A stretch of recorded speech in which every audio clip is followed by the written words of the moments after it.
Vivid verses. The garlic sauce cup from the Papa John's box was open. The foil lid crinkled on the granite. A film of orange grease had separated and hardened on the surface. It sat on top of a utility bill I'd already paid. I dropped my keys on the counter. The metal clattered against the stone. "Don't start," Bella said. She didn't look up. She was horizontal on the gray sectional, the one we financed 6 months ago when we moved into the subdivision. Her socks were dirty on the soles, gray friction marks on the white cotton. The phone screen illuminated her face in the darkening room.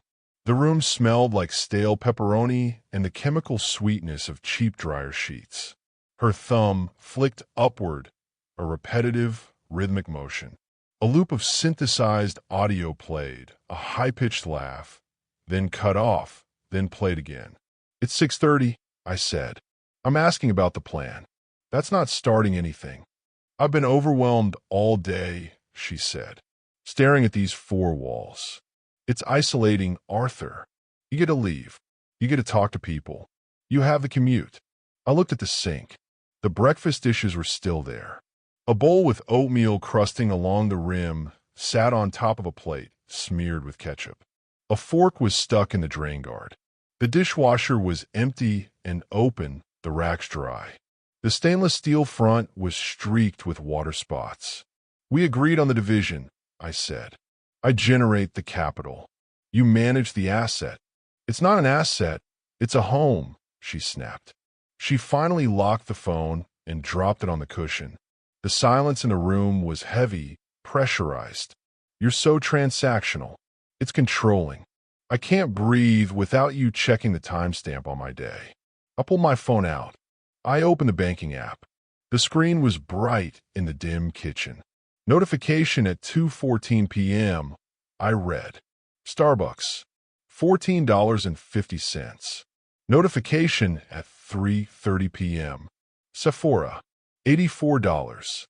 Notification at 4:15 p.m. Shell station, $12. Convenience store purchase, not gas. "I needed things," she said. I walked to the fridge. The handle was sticky. Inside, the light hummed over a carton of eggs, a Brita pitcher with a cracked lid, and a bag of spinach that had turned to green sludge in the bottom of the crisper drawer. The roast I bought on Sunday was gray in its vacuum seal, sitting in a puddle of condensation on the glass shelf. "There's no dinner," I said. "Order something," she said. Her voice cracked, pitching up. "God, is that all I am? A cook?" I had a panic attack at noon. I couldn't move. I lay on the floor for an hour. I looked at the timestamp on the Starbucks charge. 2:14 p.m. It was a 20-minute drive from the house. I didn't yell. The noise in the room was just the hum of the refrigerator and the distant sound of traffic on I-95, a constant white noise that filtered through the double-pane windows. "The agreement was specific," I said. "You quit the firm. You want out of the grind. You said you wanted to build a sanctuary here. 6 months. I pay the mortgage, the utilities, the insurance, the grocery bill, and the discretionary fund. You run the logistics. I work 55 hours a week at the logistics center so you don't have to work 40 at the desk. I'm not a maid." She sat up. The tears started. Wet, fast, efficient. She wiped them with the back of her hand. "You don't understand the mental load, the planning, the pressure." I looked around the living room. An Amazon box lay on its side by the hallway. Ripped open, the bubble wrap scattered like snow. A pair of black leggings was draped over the armchair. A half-empty LaCroix can sat on the coaster-less wood of the coffee table, a ring of water damaging the finish. "I'm holding up my end," I said. "You are not holding up yours." "So you're going to punish me?" she asked. "Because I didn't scrub the floor today?" I dialed the number for the cleaning service I use for the office. I put it on speaker. It rang twice. "Maid Brigade, scheduling," a woman's voice said. "This is Arthur Penhaligon," I said. "I need a deep clean and weekly maintenance. 3 bedrooms, 2 baths. Starting tomorrow morning. I'll leave a key under the mat." I gave him the credit card number. I hung up. I don't want strangers in here, Bella said. I said I'd do it. I just had a bad week. It's been 26 weeks, I said. I opened the calculator app. The service is $200 a week, $800 a month. I looked at her. She was waiting for me to apologize. She crossed her arms, tucking her hands into her armpits. Your discretionary transfer is $2,000 a month, I said. I'm deducting the $800 for the service. You can't do that, she said. That's my money. It's the household management budget, I said. You outsource the labor. The funds follow the labor. I picked up the pizza box. It felt light, empty except for the crusts. I collapsed it and shoved it into the trash can. The can was overflowing. I had to push down on a pile of paper towels and coffee grounds to make it fit. This isn't working, I said. Stop it, she said.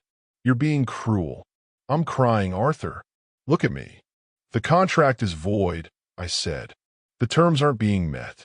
I'm securing the cleaning service to protect the property value. But the rest of the arrangement is insolvent. I walked to the island and picked up my laptop bag. It was heavy. I had the quarterly projections to finish. What does that mean? She asked. The tears stopped. Her voice went flat. It means the dynamic is over, I said. I'll cover the bills for 30 days. You need to update your resume. Start looking for a rental that fits an entry-level salary. You're kicking me out? I'm ending the subsidy, I said. The partnership is dissolved effective immediately. You have 30 days to vacate. I went into the office and shut the door. The latch clicked. I sat at the desk and woke up the computer. The screen glowed white. I put my headphones on. I opened the spreadsheet. The numbers were clean. They always added up. The next morning, the doorbell rang at 8 a.m. I was already dressed. Coffee black in a travel mug. Bella was still in bed. I heard the shower running in the master bath, but she hadn't come out. I opened the door. Two women in blue polos stood there holding plastic caddies filled with spray bottles. A vacuum cleaner waited on the porch step. Mr. Penhala gone? The older one asked. Come in, I said. Start in the kitchen. Then the living room. The bedrooms last. They nodded and walked past me. The smell of lemon disinfectant followed them. I went to the kitchen island. I opened my laptop and pulled up the joint account history. I exported the last 6 months to a CSV file. I sorted by vendor. Uber Eats, $1,240. Sephora, $890. Target, $2,100. I highlighted the columns. I printed the sheet. The printer hummed in the corner of the room. Bella walked into the kitchen. She was wearing a silk robe I'd bought her for Christmas. Her hair was wet. She stopped when she saw the woman in the blue polo spraying down the counters. They're here, she said. We discussed this, I said. I handed her the printout. What is this? The audit, I said. You claimed the allowance wasn't enough. I'm showing you where it went. She glanced at the paper and dropped it on the island. I don't need a lecture at 8 in the morning. You need a plan, I said. The cleaners are here for 4 hours. I suggest you use the time to look at LinkedIn. I'm not going back to an office, Arthur. It crushes me. My soul dies in those places. Then you need a new revenue stream, I said. Rent in this zip code for a 1-bedroom is $1,800. Utilities are $200. Car payment is $450. Insurance is $120. You need a net monthly income of $3,000 just to survive. That's a gross salary of $45,000. She stared at the cleaner, who was scrubbing the stovetop with a steel wool pad. The sound was abrasive, a rhythmic scratching. You think this is a game, she said. You think I'll get scared and beg. I think you have 29 days, I said. I picked up my bag. I'll be home at 7. Have a guest room cleared out. I'm moving my things in there tonight. You're sleeping in the guest room? We aren't partners anymore, I said. I'm a landlord. You're the tenant on notice. I walked out to the garage. The air was cold. My breath misted. I got into the sedan and backed out. As the garage door lowered, I saw her standing in the kitchen window, watching the cleaners scrub the stove. Week 1 was the silence. I came home late on purpose. The house smelled different. It smelled like bleach and pine. The floors were streak-free. The laundry was folded, but it was just my laundry. I had instructed the service only to handle the primary residence effects. Bella's clothes were piled in a basket by the washing machine. I found her in the living room on Tuesday night. She had a glass of wine. The bottle was on the table. I looked at jobs, she said. Good. They're all insulting. Receptionist. Data entry. Assistant. I have a degree, Arthur. You have a 3-year gap, I said. In the last 6 months of unproductivity, I was managing a home. You were residing in a home, I corrected. There is a difference. I went to the kitchen to make a sandwich. The fridge was organized. The cleaners had thrown out the rotting spinach and the gray roast. There was nothing to eat except condiments and a block of cheddar cheese. I need groceries, she said from the other room. You cut off the card. I transferred $500 to your personal debit, I said. That's the severance. It has to last the month. $500 for food and gas. And entertainment, I said. Budget accordingly. I ate the cheese standing over the sink. I washed the knife immediately and dried it. On Thursday, I came home and the house was loud. Music, pop, heavy bass. There were 3 pairs of shoes by the door. I walked into the living room. Bella was on the couch with 2 women I didn't know. They had takeout containers spread on the coffee table. Sushi. Expensive. This is him, Bella said, gesturing with a chopstick.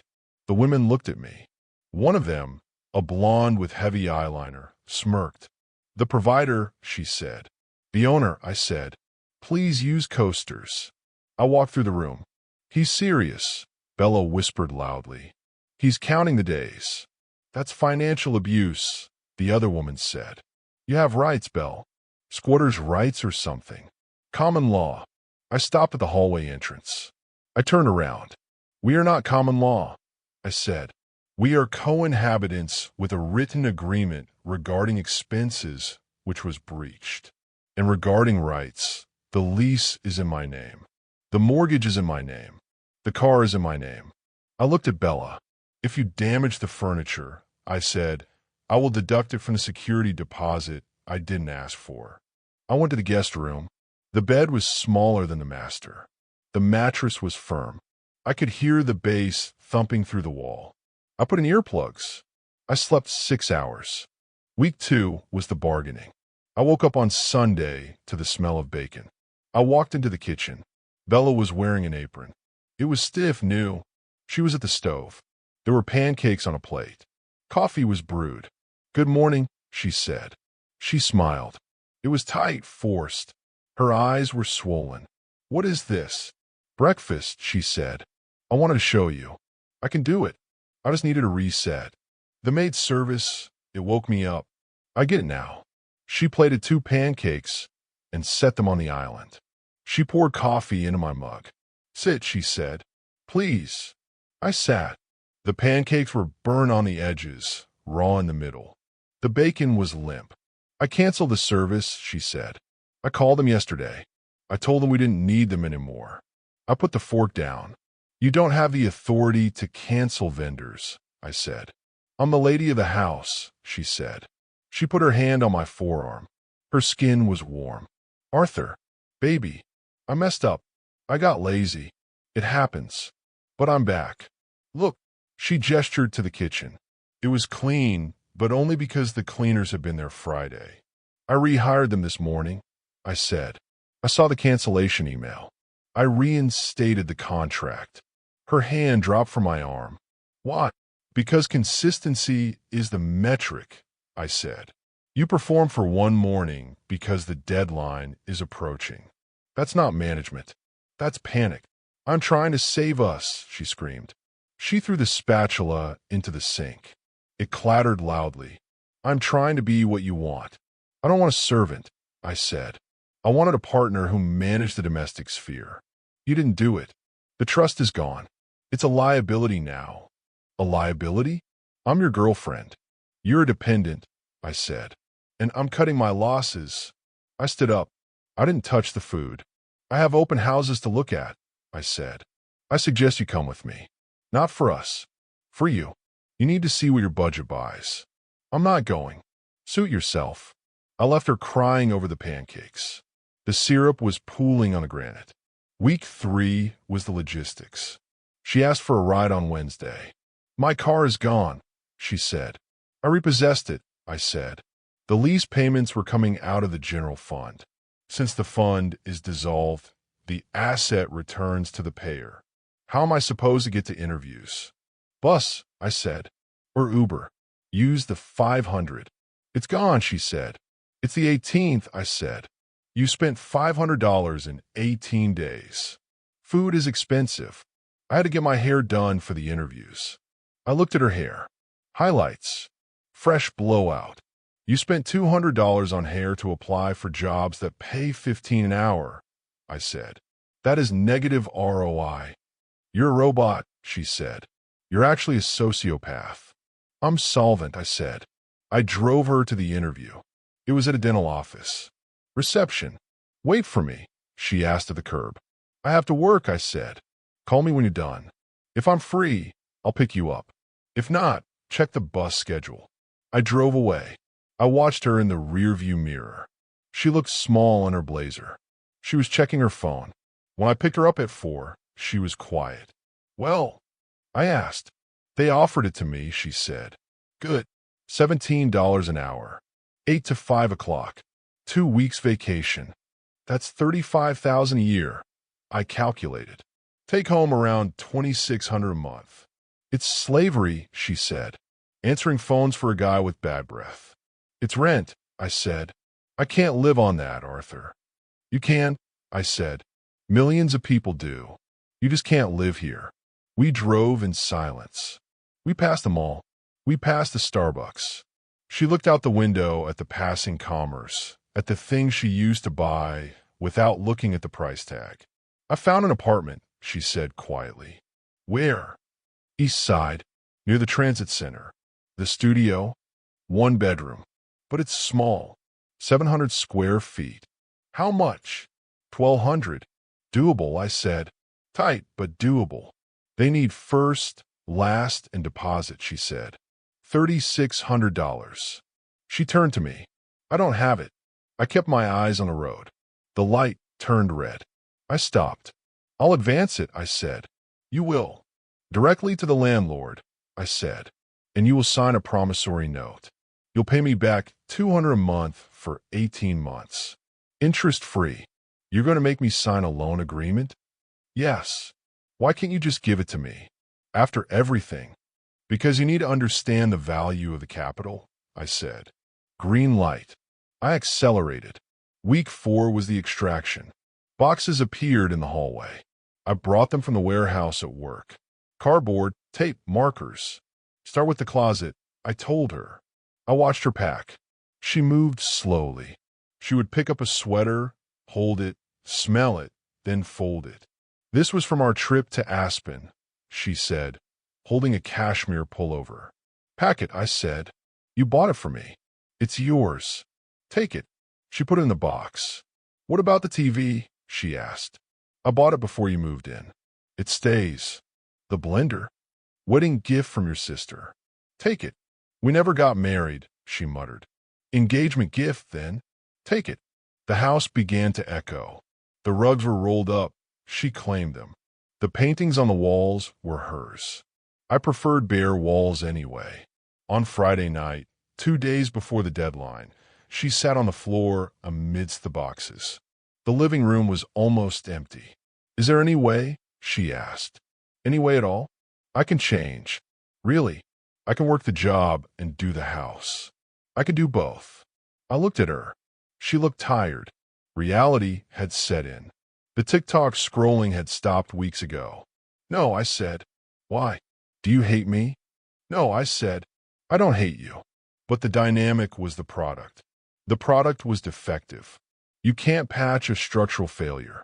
Ideally, she said, mocking my tone. You talk like a spreadsheet. Spreadsheets are reliable. I said. I need reliability. You're going to be lonely, she said, in this big, clean house. I'll be solvent, I said, and it will be clean. Day 30. I rented a U-Haul for her and paid for the gas. Loaded the boxes myself. She wasn't strong enough to lift the heavy ones, and I didn't want to drag it out. It took 2 hours. The apartment complex was a beige block building from the 80s. The carpet in the hallway smelled like curry and damp wool. Her unit was on the second floor. Number 2B. I carried the mattress up the stairs. She followed with a lamp and a bag of clothes. The apartment was empty. White walls, beige carpet, a small window overlooking the parking lot. The kitchen was a kitchenette, tiny stove, half-size fridge. I set the mattress down in the bedroom. This is it, I said. She stood in the middle of the room. She looked around. It was silent. No, 95 hum here, just the sound of neighbor's TV through the thin drywall. It's ugly, she said. It's yours, I said. I handed her the keys. The promissory note is in your email, I said. First payment is due on the 1st of next month. Set up an auto pay. She didn't take the keys immediately. She looked at my hands. You're really leaving me here. I'm dropping you off, I said. You live here. She took the keys. Cold metal. Goodbye, Arthur. Good luck, Bella. I walked out, didn't look back, went down the stairs, the metal treads ringing under my boots. I got into my car, checked the time. 11:15 a.m. Drove home. The traffic was light. The house was silent. The air was still. Light streamed in through the unblocked windows. I went to the kitchen. The granite was shining. No grease. No pizza boxes. Opened the fridge. Rows of water bottles. A fresh container of meal-prepped chicken and rice I'd made myself. I took out a bottle of water, cracked the seal, looked at the blank wall where a painting used to be. Then I checked my bank account. The deposit for her apartment had cleared. The balance was lower, but the recurring drain was gone. The projection for next month showed a surplus. I breathed in. The air was clean. Thanks for listening.